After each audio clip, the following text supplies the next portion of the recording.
Well, hello there. Thanks for joining me. I am Dr. Jen, and this is my life as a landlord. I'm so pleased that you've joined us today, and I am never, ever surprised. Um, that's not true. I'm always surprised at how many different discussions we have on the show, different folks that we have on the show, and the amount of education that comes out. It's just amazing. I'm pleased to talk with my guest today who's doing some really incredible things that are specifically replicatable, if that's a word. We're going to talk about that. Here to tell us more, welcome to the show, Tara Zaluski. Welcome. Thank you so much. Thank you for having Yeah, me on. absolutely. And I know it's a cold day in Pittsburgh, right? Right? They lied to us. They said it was going to be 46. It's like 32 and dropping rapidly, I think, and snowing. Painful, just painful. Oh my goodness. Well, Yeah. welcome. Super happy to have you. I know you've got an amazing backstory. Tell us a little bit about your story, about how you got, you grew up, you had a rough go, and then here you are, and now you're an educator and you are a trailblazer. I love it. Tell us the story. Yeah, so the bringing up was I was put in an all-girls home when I was 16 years old. And this was basically a place that, you would put your child if you wanted them to, straighten up and get better. And I think you were only supposed to stay there for a few weeks and then you would head back home. But I had found out that they actually had a program where you could stay. And since I didn't really want to go and live back with either of my parents, I actually chose to stay. And a part of the program was that you would go to school because while you were there, initially, there was no school, no going out, no phones, no television, nothing at all while you were there. And I actually stayed in a room with 8 girls total. So there was 4 bunk beds in a room and we had one bathroom. And that was, your living quarters while you stayed there. And you can imagine you didn't have any conveniences or anything like your personal items, right? Makeup or maybe the shampoo you liked or body wash or whatever.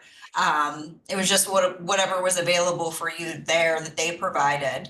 So really like jail, no conveniences.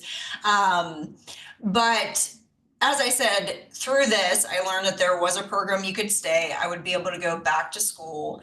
And I would have to get a job and I would have to save 70% of my money because they wanted to set me up for success, right? They knew that once I was done with school, I would need money to get an apartment, buy all the things I needed and all that. So I actually did that. And I had one more decision to make in that process, which was I going to stay at my high school? Because if I stayed at my high school, I had to take 2 buses to school and then 2 buses back home, which meant I had to get up at 4:30 in the morning if I wanted to stay at my school. And the other part of this was I'd already switched schools 6 times at this point in my life. So I really didn't want to switch schools again. So I think I probably made the harder choice by staying in my school, but at the same time, it would have been really hard to switch schools again, in 11th grade. I was in 11th grade at that point. So, I guess it was more of choose your hard, right? And I chose to stay in my school and take the 2 buses home. I worked at a little local pizza shop. It was called Salvatore's Pizza, located on Penn Avenue, a little Italian family that owned it.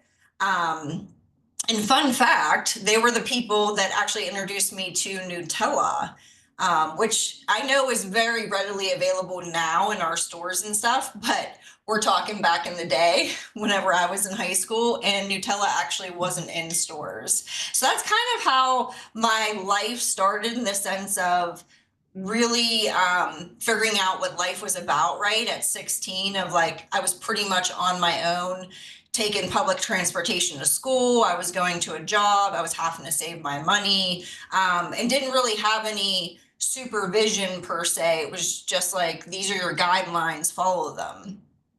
Um, that got very exhausting. So I actually found about 6 months later a family member that let me move in with them.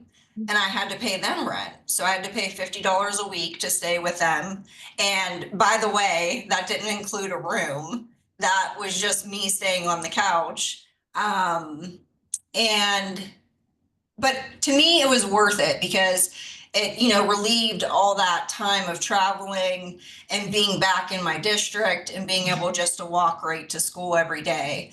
um, so that's kind of how things started, and I think that's kind of what gave me some grit and some discipline in life, and realizing how to take care of myself, and also gave me the confidence at a very young age to know, hey, I can do this, because I'm 16 years old going to school, paying rent. And even though I wasn't doing it fully on my own, it definitely gave me the confidence to know I can definitely do this on my own when I need to. That's amazing. That's amazing. And so you're, I mean, you just launched yourself. I mean, this is just incredible. I mean, there's so many other people, there's no way they would be able to do that, but you did. And keep going. Tell us more because Okay. I know where this story is headed and I'm so excited to hear it. Yeah. So after school, no direction, right? That was the other part of it too, though, was the downside of being on my own. I didn't really have any direction from anyone. Even though I was staying with people and these different things, all I knew was I didn't want to go to college. I had no, drive for that. I didn't want to do anything that required me to go to college, and school just wasn't my thing. So I actually went into the service industry for many years after high school, and I thought I was living the life. Like, let me tell you, because I had my own place, I was driving a brand new car. When I would go out on the weekends, I was going to the hottest new clubs. I was getting the VIP rooms. I was buying bottles. I thought I was living the life, and it didn't really push me to do anything else, right? I worked really hard and I got what I wanted essentially in the moment, but I was never thinking long term of, well, where am I going? What am I doing? What does my future look like? How am I preparing for that? So, now I look back and I see how foolish I was during that time. And I also see all the money I wasted and how much more property I could have had, or even just investing in some type of, growth plan or savings account or something. Because I mean, when I tell you, like, I wasted thousands upon thousands of dollars, I truly did, because I was just living in the moment. So it wasn't until I got pregnant with my son at 26 that I really started thinking about, what in the world am I going to do with my life? Maybe bartending really isn't a long-term thing, right? I may have to quit this at some point. And that's when I just really started thinking about it. And I actually enrolled myself in college. And these were my requirements. There wasn't much to it. It was like, where can I make the most money, but I can be in school the least amount of time. And also, when I get out of school, I'm going to have a job, right? That's like not going to go away. Those are like my only requirements. So I decided on ultrasound because it was only a 2-year program. I knew that people weren't going to stop having babies and I would always have a job. And it made like 50,000 a year, I think, at that time. I don't know if it's changed by now or whatnot, but back then that was decent money. So that's what I went for. And I was actually doing like really good, getting straight A's, maybe some B's here and there. And I was about 8 months pregnant at this time. And I was actually leaving to go to school the one day. And when you left my house, I would leave off my wooden deck. And it was raining outside. So I, was just going down the stairs to get to my car. And I started to slip and fall. And I didn't know like what I was going to do, because I mean, I'm holding on to this railing for dear life, but because I have all this weight in the front of me, I can't stop myself from falling. And I knew this. So within these seconds, I had a decision of either I'm going to fall right on my belly because I'm falling forward and possibly injure the baby, or I can sacrifice my leg underneath me and that'll pretty much break the fall. And I still didn't know if I was going to hit my belly or not, but I knew that it would take the initial impact. So that's what I did. I let my leg go underneath me as well. I heard my ankle break and, and then I ended up on the ground and my stuff was everywhere, literally. And I'm like, oh my gosh, like, what am I going to do now? I'm too scared to get up because I literally just heard my ankle break. I'm big, so I know that I'm going to be even more off balance. And I'm just like sitting there, and where I lived at the time, it's called South Side of Pittsburgh. So the houses are like this far apart. Literally, you can only like walk in between them. And I'm like, I can just start yelling. My neighbor will hear me and come out, and save me. And nobody came out. Nobody heard me. Oh I don't know no. if like nobody was home. So it just came back to one of those points though in my life, right, where I was like, okay, you got to make a decision here. Like, are you going to lay on this ground and cry? Or are you going to figure it out and find your phone so that you can call and get somebody to help you? So, I figured it out and I started like crab walking and scooting on my butt all around trying to find my phone. And I did. And I was able to call someone to come take me to the hospital, which was the father of my child. So we get to the hospital, they do the x-rays, and they're like, you broke your ankle in 3 places.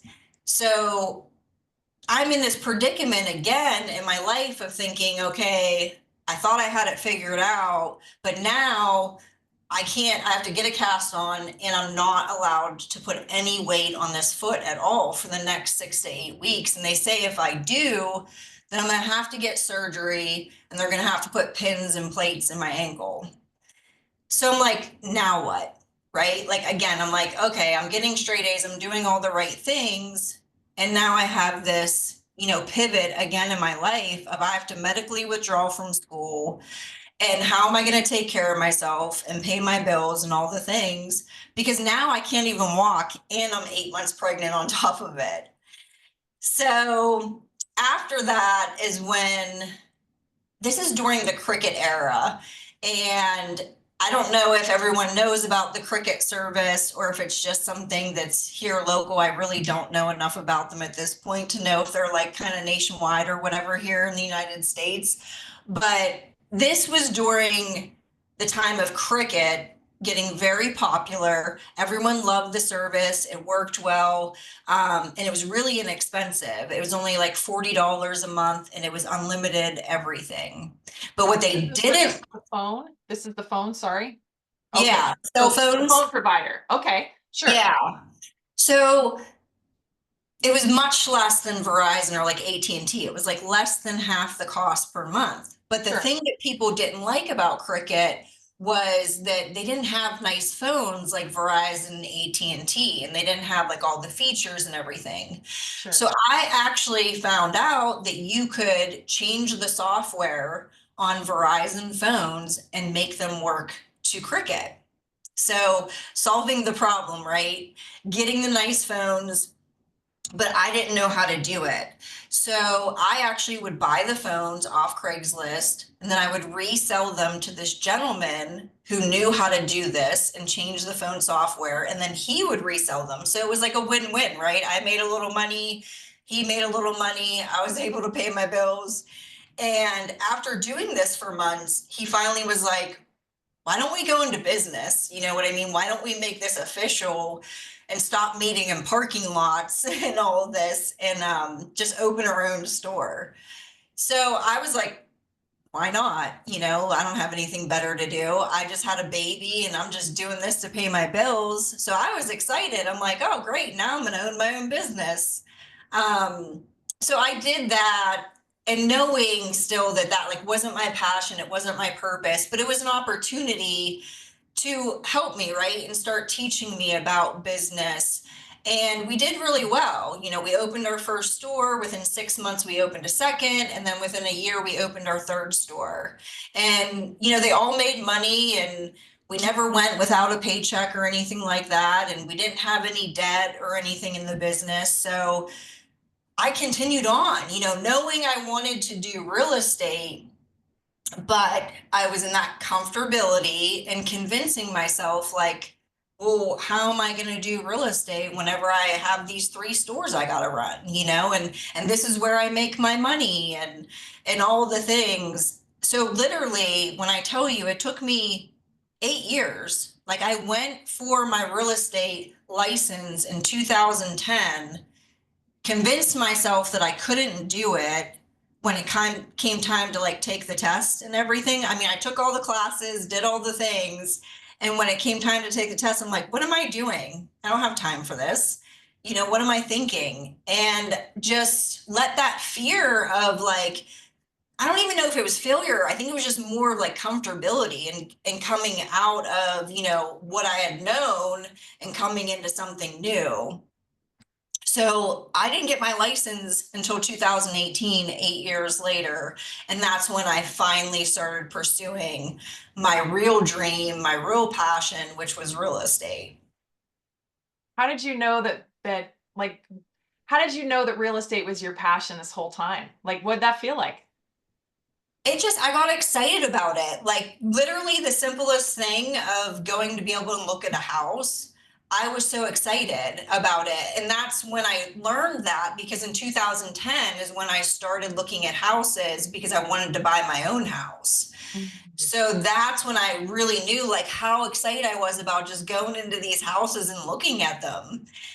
And, that's when I was like, wait a minute, there's something here. There's more to this than just like, I enjoy looking at houses. It was the vision. It was like seeing what I could turn it into and take it from this place that people would look at and be like, oh, this place has like purple carpet or green carpet. And, there's wallpaper and there's all these things.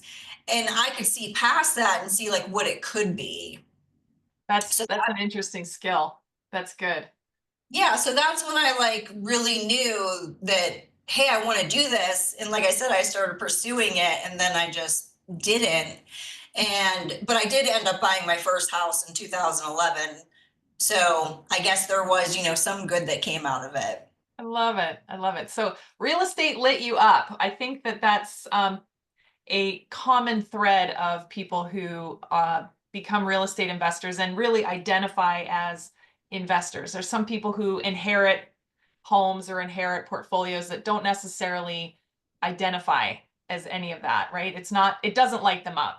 Real estate Mhm. lights you up, which is great. So tell us about what you're working on now. You've gotten us up to 2018. You've got your real estate license. You know what lights you up.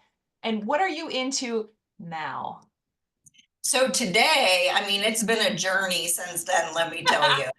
Um, and it definitely is not this overnight thing. I think people look at us now and they see that, oh, wow, you guys are like buying three houses a month or four houses a month. And, you've made it and all these things, right? That people think that, oh, it just happened. And that's not the case. But I am very thankful for the entire journey. And now what we're doing is we're actually trying to revitalize the McKeesport area of Pennsylvania, because it's a low income area that used to be very, very thriving back in the Steel Town days. And you have these huge, gorgeous, beautiful houses that these executives would stay in over there in McKeesport. And I think they said at one point there was like 70 to 80,000 people living in this area. And now I think it's only around 30,000 people maybe that are living in the area. So that just shows you and tells you how much it's, kind of gone downhill. And because of that, they've been tearing down hundreds of homes at a time. So what we've been doing is coming in and trying to get to these properties before they get to that point of having to be torn down. And we're coming in, we're revitalizing them and either putting them back on the market or we're renting them out to the local community. And that's like step one in our process. And we've been doing that for about the last 2 years. And the next step was education. How do we get into the schools? How do we start getting into the community and being a resource? So that's kind of step 3, because we want to know, like, what does the community need? We don't want to just guess and say, like, hey, you need this, or hey, you need that. We really want to talk to the actual people living there and find out, how can we help? How can we be a resource? How can we bring value? But like I said, the biggest thing is wanting to get into these schools with the kids and educating them as well, because they're the next generation, right? And I know this is stuff I didn't learn in school. I didn't Yeah. learn about passive income, or how to create generational wealth, or how to buy a house, or, how to ensure my credit was good so that I could buy a house or buy a car, how to budget my money. So even just those basic life skills, we want to teach these kids so that they have a better foundation than we did whenever, we left school. Love it. Absolutely love it. So you took your passion for real estate, and how did you choose tell me again the name, McKee Sport? Yeah, McKeesport. McKee Sport. Okay. How did you Mhm. choose McKee Sport? Was that just the area that had great infrastructure and lots of empty buildings? Like, what was the decision point that that was the area you guys were going to focus in? So it was God completely. Okay. Yeah, Yeah. completely. Because I will Okay. tell you, it was very interesting actually. I had asked my son, and at this time, when I started asking these questions, because me and my brother were investing, and I said, hey, I really think we should invest in like one area. Like, because then we can kind of create the comps, we'll know the values because we'll be in that area all the time. And it just makes things a lot easier, right? Then the community can get to know us and we can get to know them and bring value and all the things we wanted to do. But my thoughts were like, oh, let's get one of these like rundown neighborhoods by the city, because everybody loves the city. A lot of people work in the city. So no matter what, if you're close enough to the city, even if the school districts aren't great, you're typically going to have a good clientele, right? And that's a big concern for business. You can't just go in and do all these things and then not get your money back or make money, because you'll be out of business really quickly. Mhm. So those were my thoughts. And as I was thinking about it more and more and more, I actually asked my son, who was very young at the time. He was maybe 11, 12 years old. And he said to me, now, mind you, this kid has never been to this area. He doesn't hang out in this area. He doesn't have friends or family in this area, nothing. So when I said to him, when I'm sitting at my desk, just like I am right now with you, and I just randomly asked him, I said, hey, Landon, I was like, where do you think we should invest in real estate? And figuring he would say like where we lived, or like maybe somewhere close by that he knew. And he spit out McKeesport. And I was like, what? Like, you've never been there? How do you even know this name? Like, why are you saying this to me? Right. And I did not want to invest there. I'm not going to lie at all. I was very concerned about investing there because it was so run down, because of the high crime and all the different things going on there. I was like, there's no way we can go in this area, buy houses and redo them, and then be able to get our money back out, because these houses are selling for like nothing. Yeah. Um, so I was very concerned about it. And even my brother was too. And my brother lives in the area. So that says something, even he being my partner was like, I don't know. And we kept praying on it. And I mean, it was a long time, after. I would say probably 2 years after that is when we finally started really investing. Like, we knew we were supposed to, but we were so hesitant and fighting against God and, this plan, because we just couldn't understand it. Wow. Would you say that going to McKee Sport was your biggest decision in real estate? It's the biggest decision, not only in real estate, I think just in my life in general, Same. because there's such a bigger plan to it, which is that's these paths I'm being led down now, which I believe is where I'm supposed to be and is the purpose of my life, right? Because I'll tell you this, me and my brother were investing for the last 2 years, right, in McKeesport, but we weren't feeling like fulfilled in any type of way, right?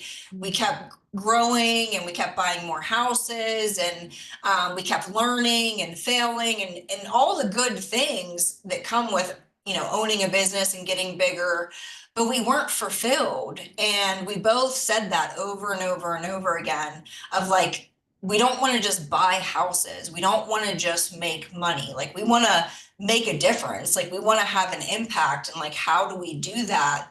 So, God's plan is always better than ours. And he knew how we were going to do that, but we didn't. So I would say that this is the biggest decision in my life because of that, because now I'm starting to make the impact. Now I'm starting to fulfill like my purpose and have meaning behind what I'm doing, but also aligning my business with that so that everything that I want to do and how I want to help people are all in alignment. Well, let's talk about that because what you're doing can be replicated. It can be done other places. Is that part of your plan? It is. It truly is, because we know that there's places like this all over every single neighborhood. I don't care what neighborhood you go into, there's always areas of those neighborhoods that are more run down and not doing as well. And we truly want to change mindsets, right? Because I think that's what it comes down to. You can give people things for free all the time, right? Like, I see the government just continue throwing money at it in the sense of like, here, let's put more people on Section 8 and more people in HUD housing. And not that we don't want to help people, because that's our main goal, but we want to help people in the way to change their mindset, to know that you can do this on your own. You don't have to rely on the government or anybody else to be able to, buy your first home. So that's why we want this to be replicatable literally throughout the entire world, so that other people can start doing this in their communities and helping people to realize the same things. I think that education aspect and changing the mindset is different. Mhm. I've seen other replication models, but the change in the mindset and the education aspect is very, very different. And I'm excited to see where this is going to lead. Tell me, in all of these dealings and even in your life, biggest lessons. Uh, Relationships are Mm. everything. That was one of my biggest lessons in business, because doing things on my own all the time throughout my entire life was very difficult for me to like step into. And hard for me to understand, because it was always just like, no, I have to do it, and I'll work hard and I'll work more and I'll do all the things. And it's like, no, when it comes to business, and I just think anything in life, relationships are the most important thing that you can have. So that was one of probably my biggest lessons, and figuring that out, that and as they say, what your net worth or your network is your net worth.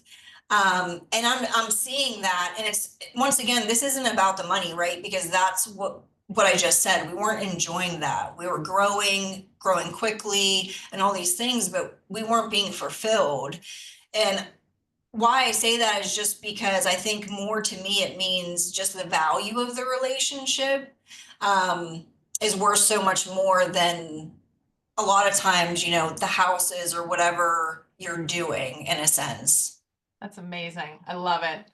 Well, Tara, as you know, we have quite a few landlords that listen to this podcast that are experienced. They're looking for the nuggets, the little bits and pieces that can help them in their existing systems. But we also have new landlords, both US, Canadian, and actually now worldwide. We've got international listeners. What is your advice to new landlords? So, new landlords, I would say probably the best advice I could give you is make sure that you're doing your due diligence. Those background checks, credit checks, all that information that you can gather right in the front end, calling landlords, calling employers, is so, so important. And I've noticed that a lot of people, even property management companies that I've dealt with, do not do that. And what they're doing is they're pulling your credit, and they're seeing, who you are, like your score, and just if you owe money. But other than that, they're not verifying employers, they're not verifying like who you've lived with before. Um, and I will say with AI, so many things are being fraudulent, right? Pay stubs, letters of recommendation, whatever it is, and you wouldn't even notice it because it may be the simplest error, maybe there are no errors. And that's why I would just say really take the time to do your due diligence and like talk to as many people as you can.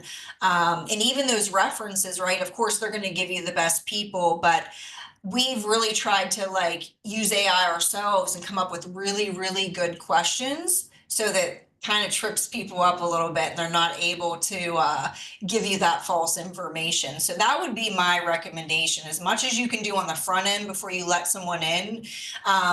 And also don't rush it. You know, you'd rather your place be vacant for a few months or whatever it ends up being versus you get someone in there and then they're in your place not paying for 8 months or a year.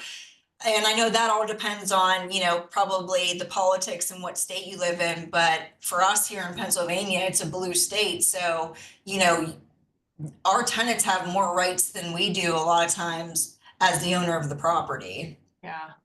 Yeah, tenant screening is definitely a hot button. Lots and lots of episodes on tenant screening, not just on not just on my life as a landlord, but in others as well. That's amazing. Here's a kind of a question that I love asking the guests. Do you think passive investments are truly passive? I think they can be. And it's really, once again, it all comes back to your team and who you have for you.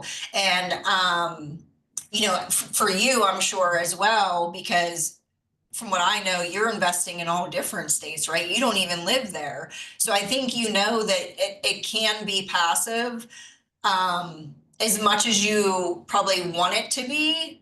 But I've always noticed that we are still involved in some type of way. So for us, we're not completely hands off, but I think if you can find that good property management company that's able to run it for you and run it well, right? And you're able to know that your properties are being taken care of, sure, I think it can be passive. Excellent. Perfect. What kinds of things are you watching, listening, reading, consuming? What kinds of things are you So taking in? yeah, so the Dan Martell, Buy Back Your Time, Oh, is yeah. the ultimate book to read. I actually want to read it again. I'm actually listening to right now, I would have to look on it. It's Mel Gibson, I believe her name is. Um, and it's called The High Five Habit. So this is all about basically bettering yourself and your RSA, I believe it's called, in your brain. Mm. And to give you an example of that just really quickly is, do you know how when you go and you like are looking for a new car, and let's just say it's a white Mercedes, right?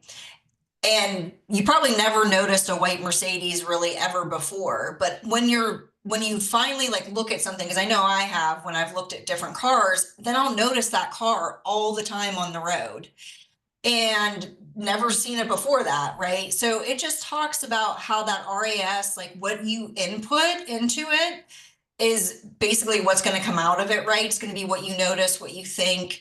And so her method is this high five method, is where it starts. You high five yourself every day and you just start inputting those good things into your brain because your brain wants to help you. You know, that's literally what it's there for. But whenever we're negative and we say, this doesn't look right, this isn't good, I wish I lost weight, like all the different things, we're feeding it negativity all the time. So it thinks that's what it's supposed to be giving us. So then that's like what it shows us. So just a simple breakdown, that's kind of what I'm reading there because I'm always needing to improve myself and my mindset. And there's never going to be a day like where I'm done with that, right? Like I'm going to always have to continue growing. And I don't want it to ever end because I don't want to stop learning and growing.